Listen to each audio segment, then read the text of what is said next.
I'm doing this because this wall goes from one end to the next. This is a very, very long hallway going into a room. They developed a big crack here. And then this is a long hallway here that goes from that doorway all the way to that wall, and a crack is developed. A crack is developed right here. So I'm putting in some control joints, and what I did was I got the permission from the owners here, and we went from this corner to this corner, and then we're going to come straight from this corner straight across. Now I've already marked this out. It's a 1/2 inch wide gap that I'm going to cut into the ceiling so I can put the control joint in here. And when I do that, I'm going to be able to tape this crack here, and it should not come back because it's going to move here now. This should not come back. So you don't necessarily have to put it right on top of the crack. You don't have to. You can put it someplace else that's less intrusive, and you can fix these cracks, and they should not come back. But what I like to do it straight across from the wall here, because again it really looks like it belongs there. And then I backed it up again a 1/2 inch, and I'm going to put it right here. Now this one's right next to the crack. This one's right next to the crack. This one's not. But so I just wanted to show you that real quick. And let me get this cut open, and I'll stick in my control joints, and we'll go from there. Okay, hey, this is the hard part. So in a minute, I'm just going to show you what to do. Then the cameraman's going to stop shooting, and he's going to do this because this is the hard part. But now I have to cut out this little strip. And if I had a Sawzall or something like that, I could sit here. They got those reciprocal saw things that you can just come in here and cut this out. Makes it a lot easier, but it makes a mess, and the dust goes everywhere. And we're not here to make a mess. We're here to just keep this nice and neat, nice and clean. So we're just going to cut it out with a razor knife. It's not that much. I have a little piece here. I have a little piece there. That's it. And then once I get this cut out, once he gets this cut out, we'll get back to you. All right. We managed to cut this through. It was not easy. A lot of thick mud in here. I've already cut this piece to size. I use it as a straight edge. Actually, you have to trim this down a little bit because you don't want it that tight. Again, this is because you've got a control joint, an expansion joint, and you need this to be able to move.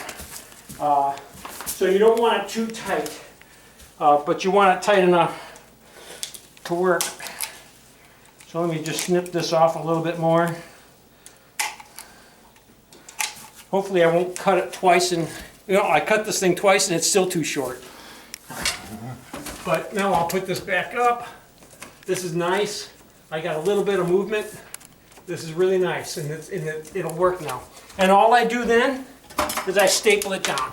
What I like about this staple gun, too, is you've got two settings. You got one to go deep and one not to go so deep. But we're hitting a hard surface, and this has got to go, too. If you look, that's where the old seam was. That's what was popping and cracking, and that had to go.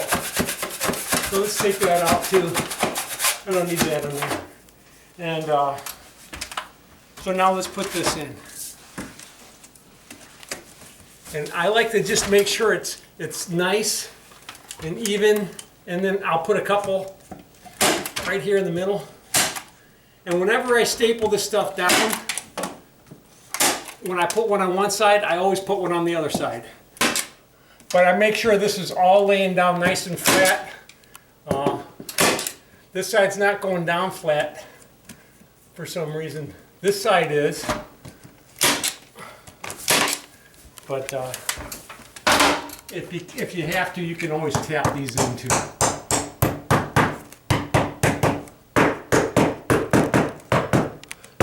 Well, it was not easy putting this in. It was not easy putting this in. Cutting this line out of here. So we're looking good. Now this is definitely going to go up because I got a big chunk of mud missing behind there. But this can go up more.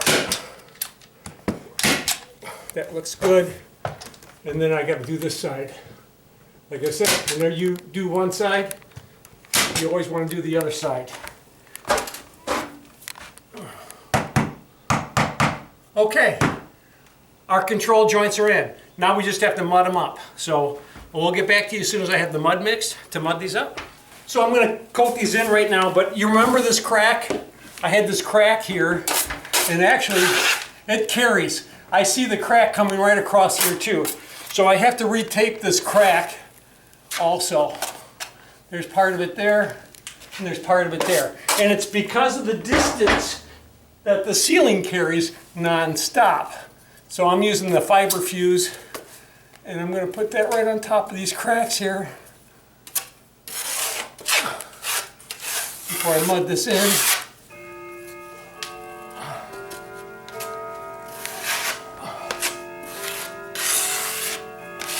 All right, now I'm going to mud in this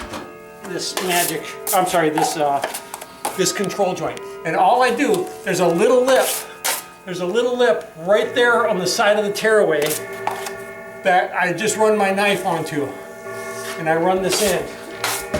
So, and that's all I'm trying to do. I'm just trying to put the mud up to that lip, and I will do that on both sides.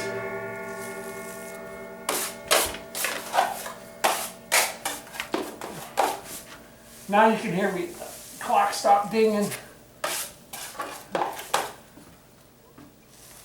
All right.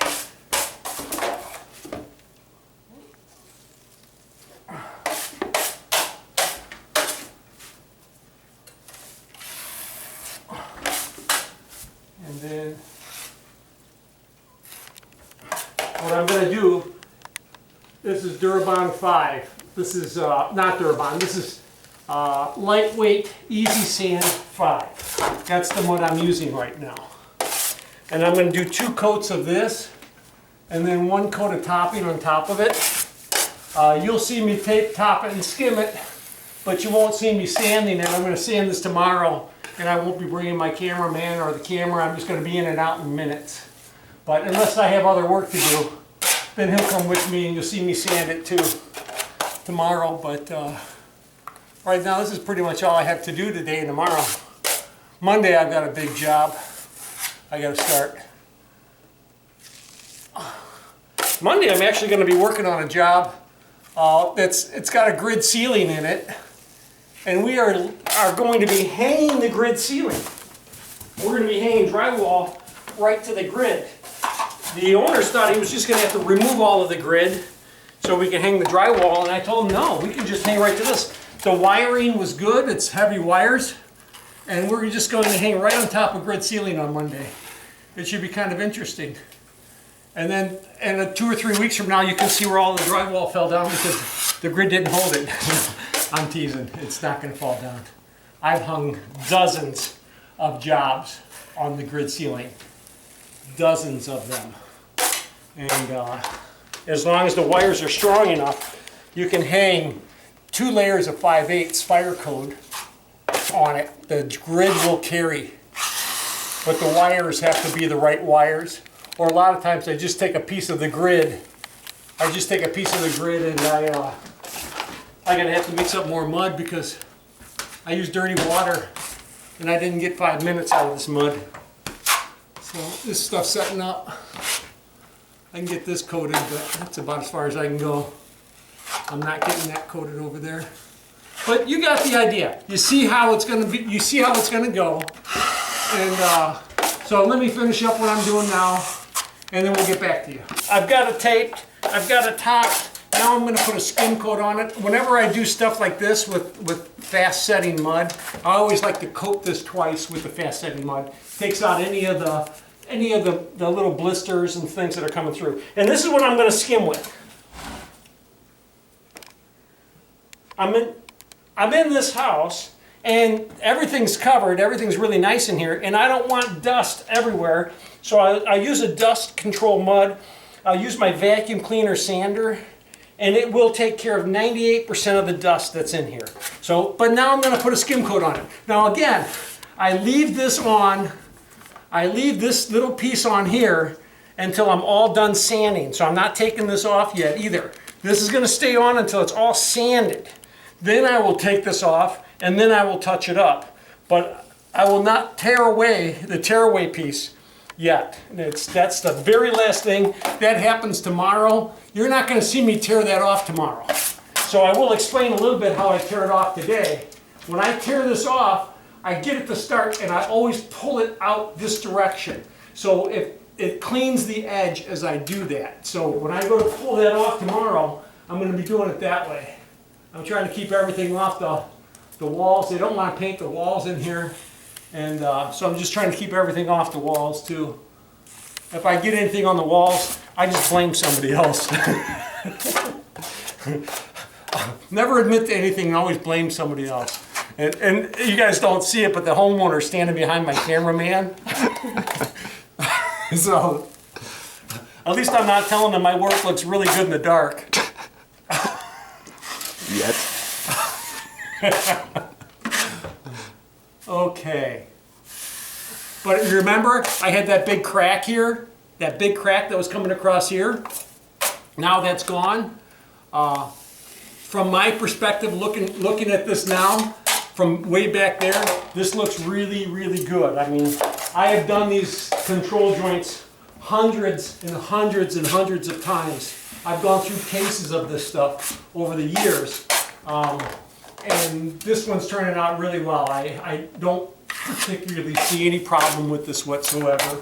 Once we're all done, I think these are exactly where they should have been put. And when this is all sanded, detailed, and painted, it's going to look just right. It's going to look absolutely 100% right.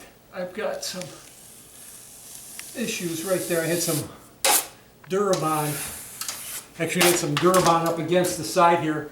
I'm probably going to have to touch that up later. It's kind of important that you scrape this a little bit and try to clean the Durabond off the very edge, because it can leave some scratches and it can leave some stuff. So I didn't do it good enough right there, but when I go to sand this tomorrow, it should be just fine. So let me mud this side up. And I'm just using my 6. If you noticed, I've just used my 6 each time. That's all I've needed. And then I'm going to flare this edge out a little bit.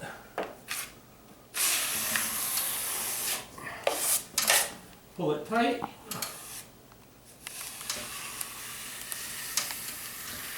And when that's dry, that's ready to sand. This is the only thing I got left is here.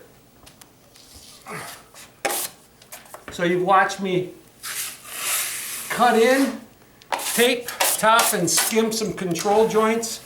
I am really an advocate with control joints. If your walls are more than 30 feet away from each other, you're probably going to need a control joint. Rule of thumb, if there's a distance of more than 24 to 30 feet, if it's just at 30 feet, I would chance it. I would chance it and I wouldn't put it in a control joint. If it's at 35 feet, I'm recommending a control joint, and I'm telling the builder, I'm not fixing a crack in here. If it cracks out, we're putting a control joint in, and you're paying me to put it in a year from now. And it's going to cost them a lot more to have it put in a year from now than it is to put it in when you're doing the new construction in the first place. So I'm an advocate on control joints. Commercial people know about them. They're in every single commercial job. When you've got a mile-long wall, take a look at it. Every 30 feet, 24 to 30 feet, there is a control joint. You guys have a great day. Hey, if you really like this video, subscribe. And if you really, really like this video, share it with somebody else. You have a great day.